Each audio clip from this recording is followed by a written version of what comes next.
Olá pessoal, professor Wilson de volta, agora com a nossa segunda aula, segunda parte de correção deste terceiro simulado com Suplan. Novamente um texto gigante, mas não se esqueçam, tem que ler duas vezes pelo menos. Primeira leitura eu acesso a macroestrutura, segunda leitura a microestrutura, aí eu começo a entendê-lo, a compreender o que está ali, certo? Então não se esqueçam disso, isso aqui são teorias linguísticas, não é chutar-lhes nem adivinhar-lhes aqui, tá?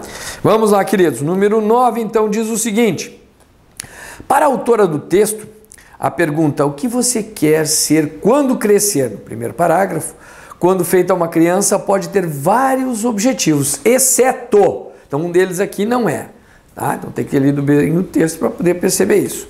Letra A, preocupar-se com o futuro do filho. Não, aqui está dizendo que é exceto, isso mostra que há uma preocupação. Então, não é exceto não, isso está no texto. Se orgulhar da resposta que o filho dará, também está no texto, com certeza não é o que não aparece lá.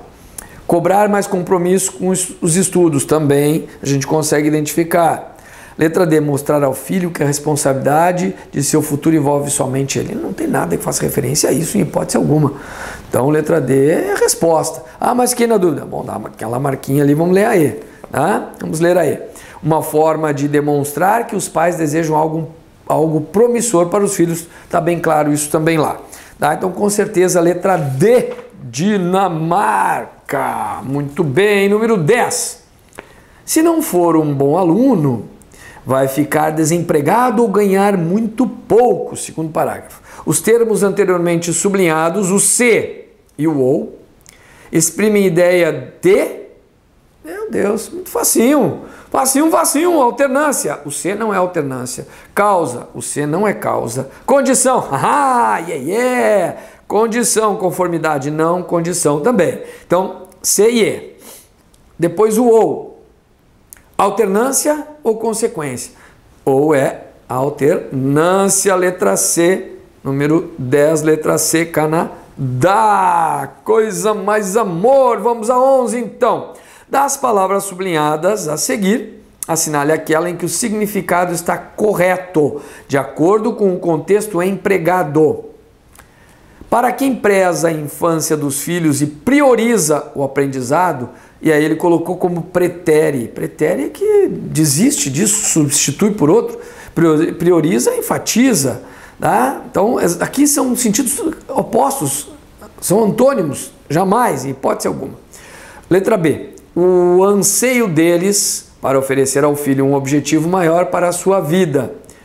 Então, no lugar de anseio, o anelo, mas eu nunca ouvi essa palavra, pois então, esquisita, mas significa desejo, anseio, sim, vontade, seria essa a resposta. Mas e aí, como é que eu vou saber? Bom, a gente já sabe que A não pode ser, já marquei, B, sei lá, eu boto um ponto de interrogação, não sei o significado.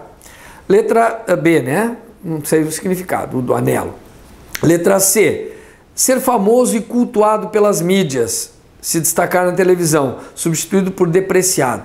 Não, cultuado é admirado, depreciado é desvalorizado, sentidos opostos, aqui não poderia também, fácil de resolver, né? Então, já conseguimos eliminar, refutar A e C.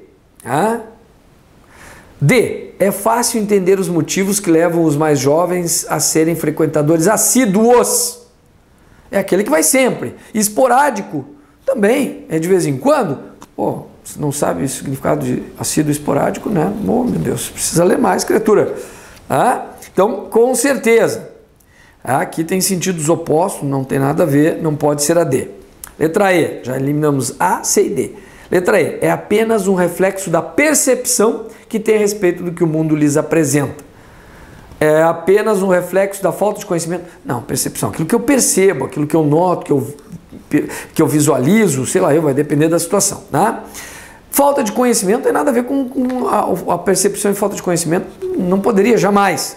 Então, mesmo que eu não soubesse o significado de anelo, por eliminação, a resposta seria a letra B, Brasil. Certo, queridos? Viram? Não é tão difícil assim. Muitas vezes a gente faz por eliminação, em vez de entrar em paranoia e dizer, ai meu Deus, não sei o que é isso aqui, ai, ai, ai. Aí esquenta a cabeça, já não consegue mais raciocinar e aí se fuzila, literalmente. Tá? Então tome cuidado. 12. De acordo com o texto, assinale a alternativa incorreta. Os caras gostam de incorreta, né? Claro, porque aí te enrola mais facilmente. A exposição na internet influencia no desenvolvimento da criança? Sim. Ele fala sobre isso, ele quer incorreto, então essa não pode ser a resposta. Para as crianças, as profissões mais atraentes estão ligadas à internet. Sim, ele diz isso, ele quer incorreto, então não pode ser a resposta. As respostas das crianças em relação à profissão estão ligadas ao que elas conhecem do mundo. Ele comenta isso, então ele quer incorreta, essa não pode ser a resposta. D. Dinamarca. Apesar da internet proporcionar um sucesso momentâneo, isso não afeta o emocional das crianças que desfrutam dele. Não, ele não diz isso não, ele diz que pode afetar sim. Então essa aqui é uma afirmação incorreta, ele quer a incorreta, letra D, Dinamarca, resposta. Pim, pom, vamos ver a E. A ausência de espaço público para interação é um dos motivos que levam as crianças a recorrerem aos canais na internet, está lá no texto sim. Tá? Então, com certeza, D, Dinamarca, a resposta. Número 13. É fácil entender os motivos que levam os mais jovens a serem frequentadores assíduos desses canais. Estão isolados, sem espaços públicos para encontrar outras crianças e para brincar. No trecho destacado, os dois pontos foram utilizados para... Então, olha lá. Ali, ó. Então, indicar um resumo do que foi dito antes. Nananina, não é um resumo não. Anunciar uma citação dentro de um discurso também não é uma citação. Não é uma citação. Ele está fazendo uma explicação, mas está mostrando um detalhe que nós vamos comentar. Anunciar as consequências não é consequência. Aquilo ali, ó, estão isolados, sem espaços públicos, não é consequência. Aquilo ali é causa de os mais jovens serem frequentadores assíduos desses canais. Perceberam?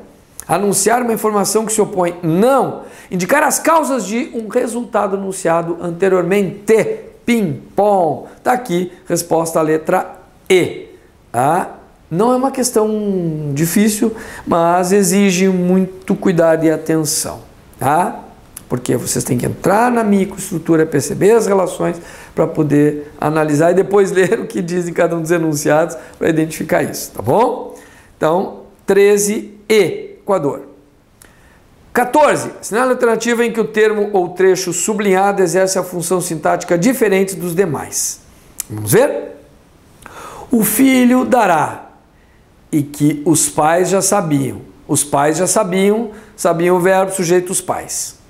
Mas se a pergunta não muda, as respostas mudam. Mudam o verbo, sujeito às respostas, então exerce a mesma função de A, não pode ser nem A nem B, nem os dois exercem a mesma função. Letra C, outras vezes representa o anseio, representa algo. O anseio, objeto direto. Então, opa, aqui é a resposta, né? Se eu tenho dois sujeitos, aqui é objeto. Vamos ver as outras? Devem ser sujeito também. É bom lembrar que as crianças sabem o verbo. Mas lá tem o é bom. Não, mas aí o é da outra oração. Do sabem, o sujeito é as crianças. Letra E. Cada vez mais crianças e adolescentes afirmam. O verbo afirma, o sujeito, crianças e adolescentes. Com certeza a letra C. Canadá, resposta. Número 15. A autora encerra o texto com a seguinte pergunta. Qual é o seu ponto de vista? Faz a sua explanação e coloca uma pergunta no final. Pois tem a finalidade de... Qual é a finalidade desta pergunta no final do texto? Colocar dúvida quanto à sua conclusão? Não, né? Ela se expôs ali, disse o que pensava, não está colocando em dúvida. Chamar a atenção do leitor para a discussão do texto? Também não, né? Acho que não. Receber respostas dos leitores sobre seus pontos de vista? Claro que não, né? A pergunta é sempre... fiz uma pergunta, agora me responda. Despertar no leitor uma reflexão sobre o que foi discutido no texto? Olha que show de bola, pim-pom. É óbvio, a pergunta ali foi para te fazer refletir. E tu, o que tu achas disso? É uma pergunta retórica. Tá? Show de bola. Deixar claro para o leitor que ele pode concordar ou discordar do ponto de vista da autoria. Fora da casinha. Com certeza D, Dinamarca, a resposta da 15. Número 16. De acordo com o título do texto, pergunta fatídica, é correto afirmar que o termo fatídica significa... Bom, se eu li o texto, tá, eu vou perceber o quê? Que fatídica realmente dá conta em relação ao que está dizendo o texto. Trágica? Não. Sinistra? Pode ser alguma imprópria? Também não. Reveladora? Sim. Ele fala sobre tudo o que pode acontecer quando faz a pergunta para a criança, né? Constrangedora também não. Então, letra D dá conta, seu significado, realmente, pegar o dicionário, está lá. Tá? Mas, de qualquer forma, dá para deduzir pelo quem leu o texto, né? Consegue identificar. Número 17 diz o seguinte: o que sabemos é que muitas dessas crianças são tratadas como celebridades. Estão bastante expostas e chegam a ganhar presentes de marca e até dinheiro, algumas vezes muito dinheiro. Então, de acordo com a classe gramatical e o contexto empregado, as palavras sublinhadas, ou seja, crianças, bastante e até, se classificam respectivamente como crianças. É um substantivo, não há dúvida. Tá? Bastante, um advérbio. Então, onde é que eu tenho substantivo e advérbio? Na B e na D. B, Brasil, D, Dinamarca. E agora vem o até. Até? Ah, mas eu decorei aquela listinha de preposições. Quando eu insisto que decoreba não funciona, então tome cuidado, tá? Neste caso, quando até significa inclusive,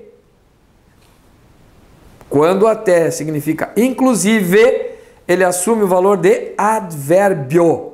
Então é a letra B a resposta. Ele é um advérbio. Certo, queridos? Show de bola. Acessem os nossos canais, os outros professores, se inscrevam nos canais, é importantíssimo, muito importante para nós, para que mantenhamos esse trabalho de aulas gratuitas e com qualidade para vocês. Não se esqueçam de colocar lá o gostei se gostou, né? Certo? Um abraço e até a próxima!